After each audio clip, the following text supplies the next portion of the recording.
February 6th here in Canada. I just want to lay out some background here to clarify this freedom rally, truckers rally, whatever you want to refer it as.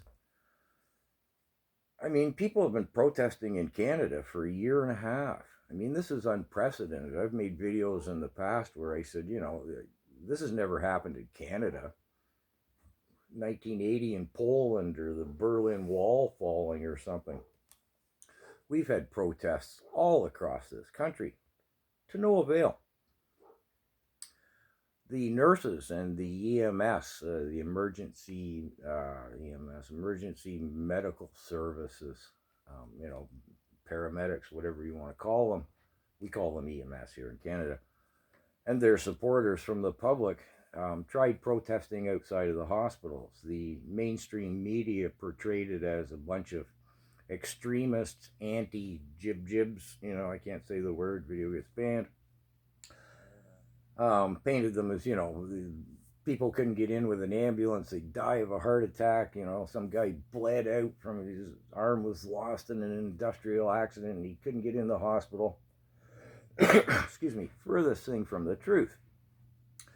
But the nurses and their supporters just gave up. I mean, it was going nowhere.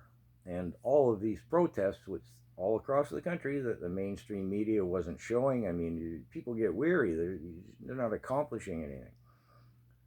The Toronto police, and they were joined by the EMS responders, were doing silent protests in Toronto at Nathan Phillips Square. They'd go and stand there for 2 hours with their hands folded, their heads down. They were in their uniforms, their work clothes. It was ignored. They gave up. Canada Day in Ottawa, thousands of protesters, again, ignored. People camped out in Ottawa. They had this little encampment downtown with tents and outhouses and heaters and stuff.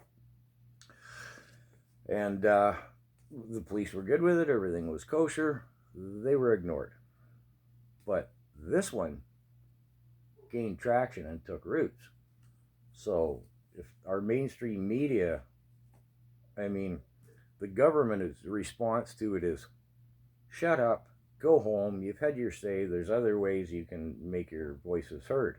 Well, the Canadians have tried every other way, and their voices aren't heard.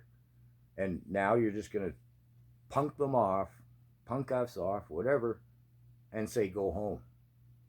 Well, no, they're not going home. Some guy didn't drive 3,000 miles across the country, disrupt his entire lifestyle, his income. He's been camped, and it's cold.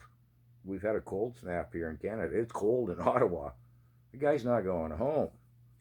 So I just wanted to lay that background out. As always, thanks for listening and the support.